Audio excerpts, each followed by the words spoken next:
Now, in the master set, you don't know, epsilon sub naught, but you don't know VL or VR, so they're not equal to each other, which would have been really convenient. So we need to do something else. That's what we get rid of. Get rid of this at this point. We'll use what's in green over there on the far right there. So I know that epsilon sub naught squared equals IL XL squared plus IR XR squared minus 2 IL XL IR XR cosine of beta.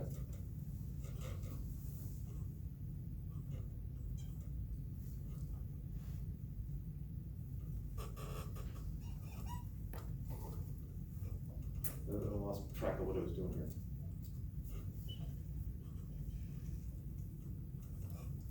Ultimately, I'm trying to find alpha.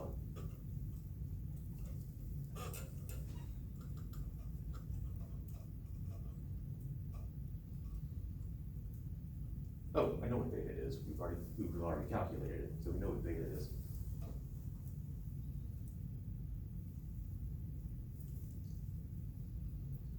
I'm doing this slightly out of order. We do need to do this.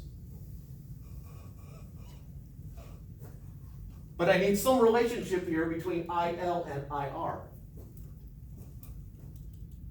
Because I have basically an equation with two unknowns and I need to somehow combine them. So we go back to our equation that we had up here.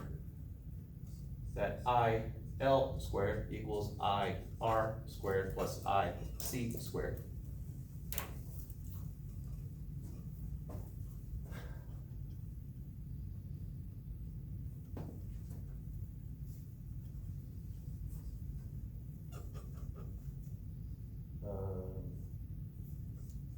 VR over R squared plus VC over X sub C squared.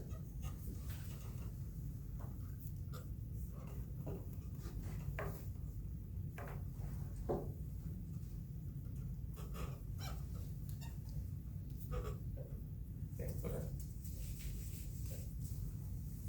I know VR and VC are the same because they're parallel.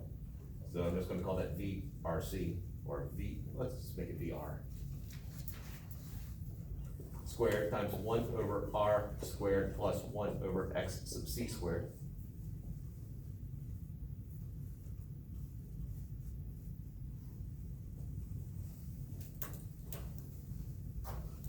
Ooh, I gotta save the step.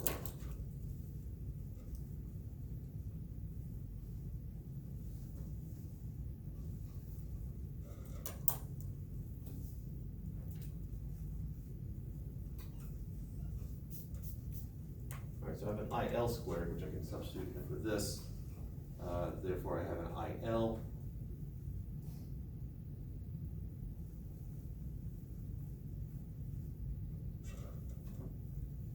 Yeah, I'm going to drop back to here.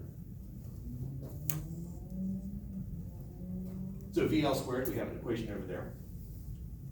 So epsilon sub naught squared is equal to V R squared times 1 over R squared plus 1 over X sub C squared plus VR squared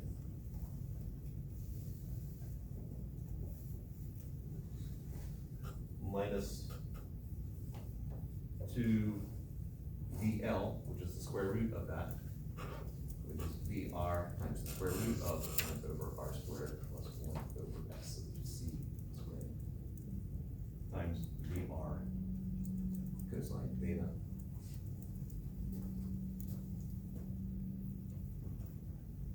Isn't that I sub L squared? Where are you looking? That's I sub L, yes. But I thought you substituted it for V sub L. Looks like you substituted for eyes. Oh, I left off, yeah, I did it over here.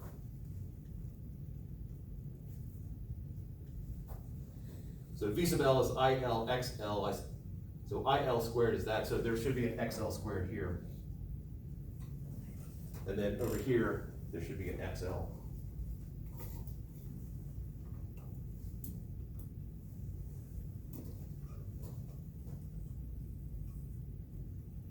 Thank you.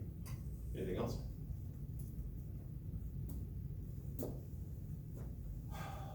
So now I have VR squared across the board.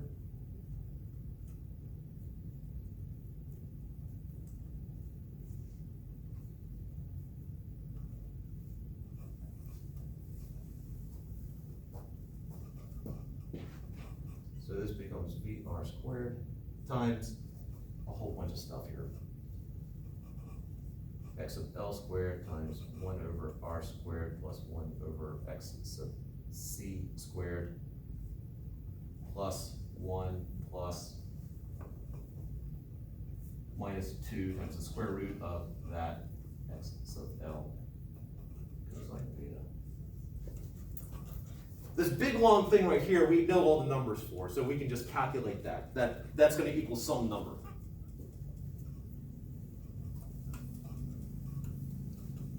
Whatever. We'll call this Q, because I'm not using Q for anything else.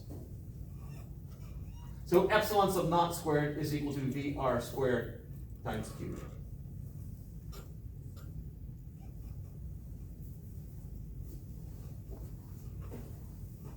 So now, little law of sines, and we finally got there. Looking at my triangle here again, this is VR. This is epsilon sub naught. I know that epsilon sub naught over the sine of beta is equal to VR over the sine of pi minus alpha minus beta. From this, I have a ratio of epsilon sub naught to VR. Beta, I know what that number is. Pi, I know, my only unknown is alpha, and solve for it.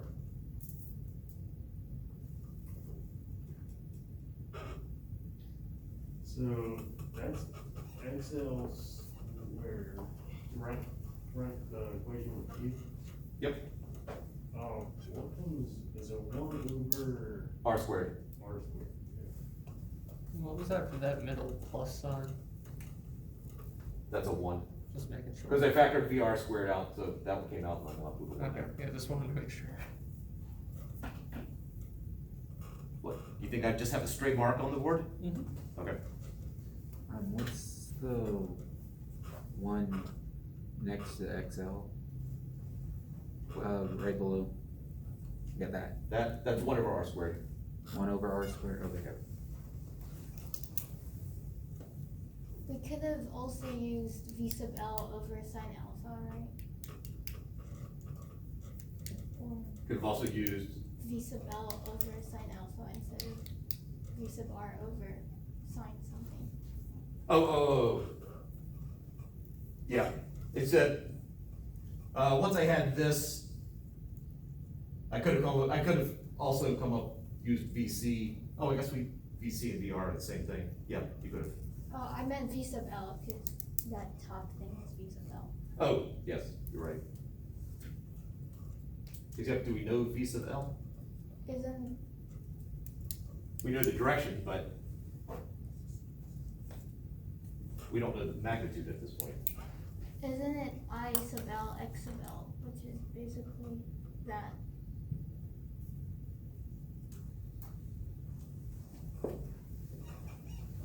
It is I sub L, X sub L. But our I sub L's in terms of VR. Yeah, I mean, you could have, the law of sines, you've got 3 different ratios you could have picked, so. Now, is there a more efficient way of getting that last angle here? Probably.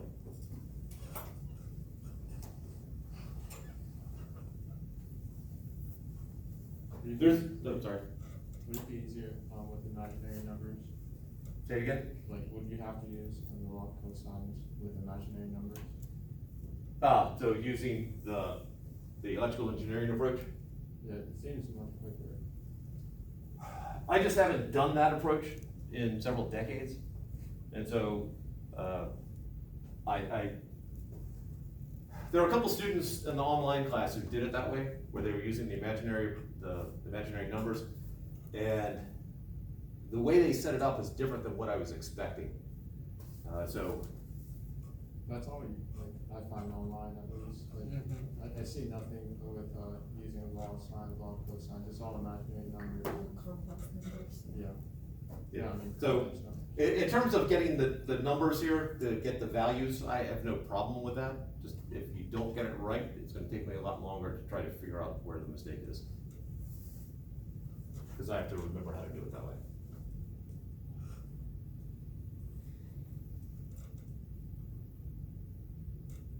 Sort of the engineering versus physics approach. What if you, cause you don't know which one's bigger, V sub L or V sub R, what if you, like, drew V sub L bigger or longer, so E sub naught is like on the other side? In terms of the actual cranking through the numbers, you're still gonna get alpha. If you end up with an alpha, if alpha plus 5 or 6 is more than 90 degrees, then yeah, then my drawing's not accurate. But in terms of just getting the phasor down, getting the relationship between them, this is completely valid. It would not matter. Will this problem be on the test? Like a similar one of this? It's fair game. I also am aware that you've got a certain amount of time to do it in. I really, you know, having students take 4.5 hours to do a test is fun, but you know, I've been there, done that, don't really wanna do that again.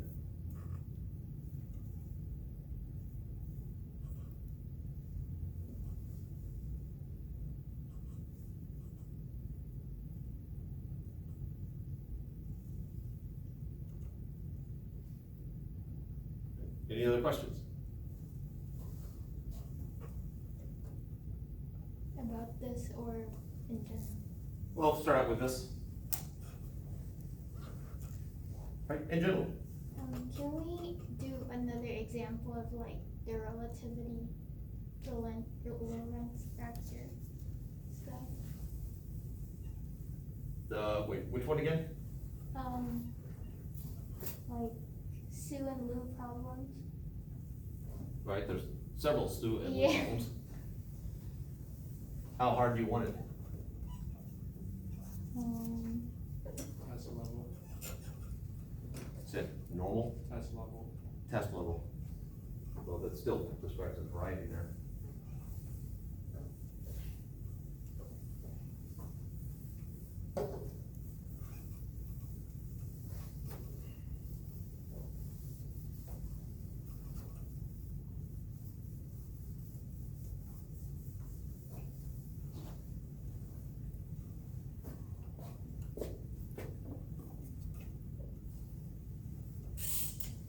See, Sue and Lou, usually one of them travels off to a distant planet.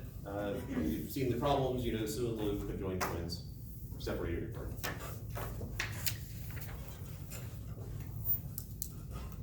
So Earth. We'll put Sue in the rocket and Lou stays on Earth. So planet X, and then back. I mean, there are varieties of this, and they can tell you how fast Sue is going, and then ask you to figure out how, basically figure out the ages, or I tell you how much Sue is aged and ask you to figure out the speeds. It really depends on my mood. Do you want me to give you ages or speed? If I give you both, then potentially there's gonna be a conflict there, which, you know, looking at past tests, you know that I'm not opposed to doing, I just prefer not to. Because those are fun to grade when you realize, wait a second, they did it completely right and they got this answer, they did it completely right and got a completely different answer. So, I'm gonna do one or the other. How about if I give ages and you find speed? So Sue goes there and back, and she ages, let's say 2.4 years. And Lou, so delta times Sue, and delta times Lou is, let's say he ages 16 years.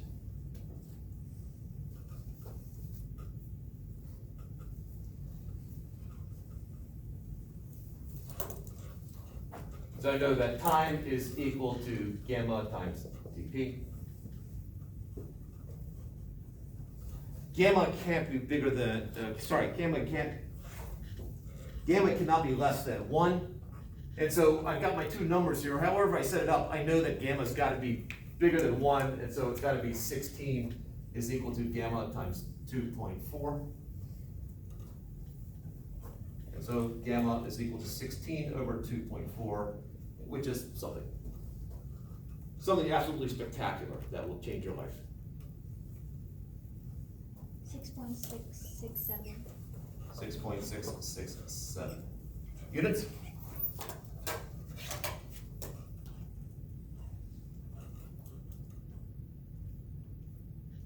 Is it In the units? unit. It is indeed unitless. All right, so I'm trying to figure out how fast Sue is going.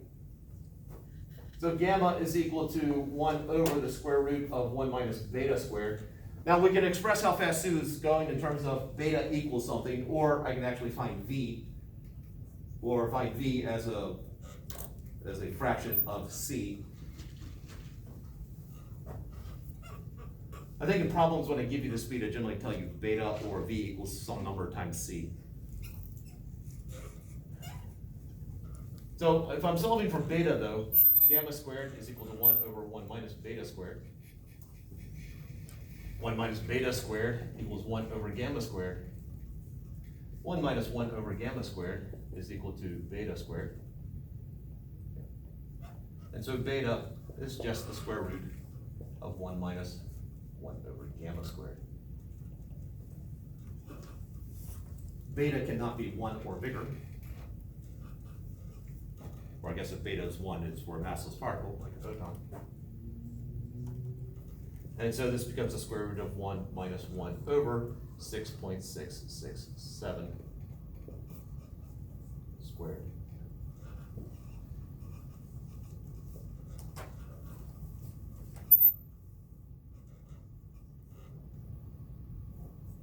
Zero point 9887. 0.9837. 887. 887. I'm assuming the 6.667 was rounded off, Yeah. that's 6 repeating. Yeah.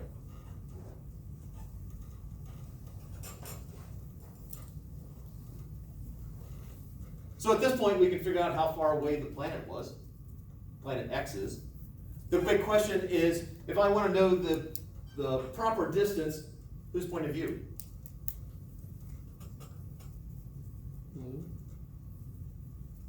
Blue. Why?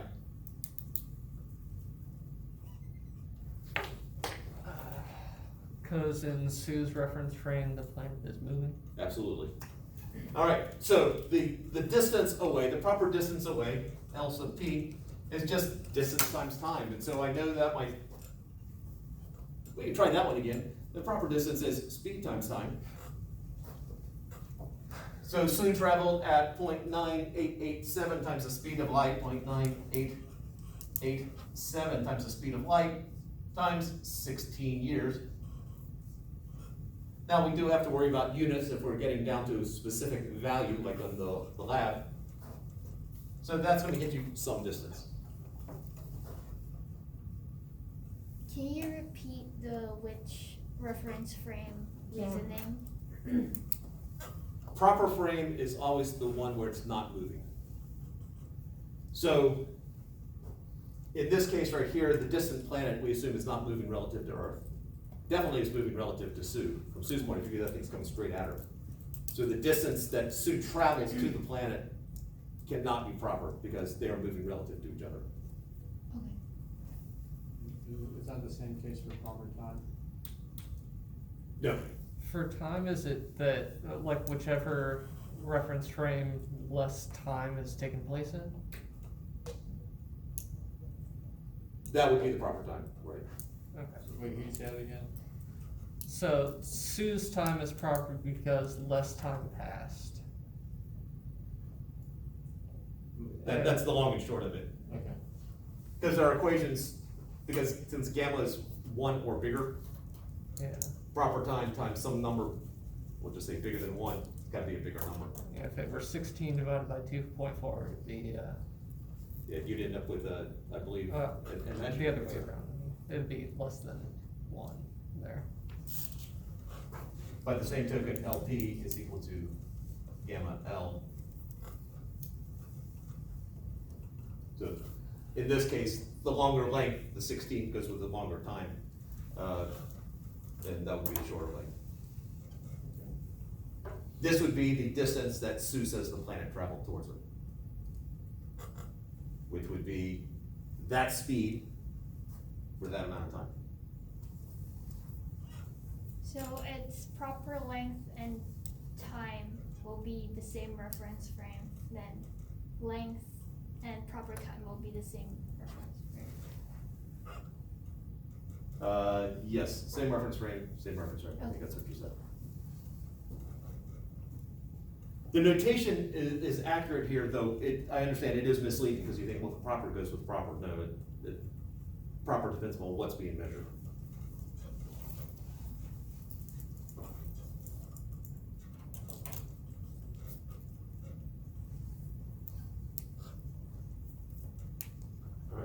Alright, and then it comes down to, I think, a number of problems I have with then travel.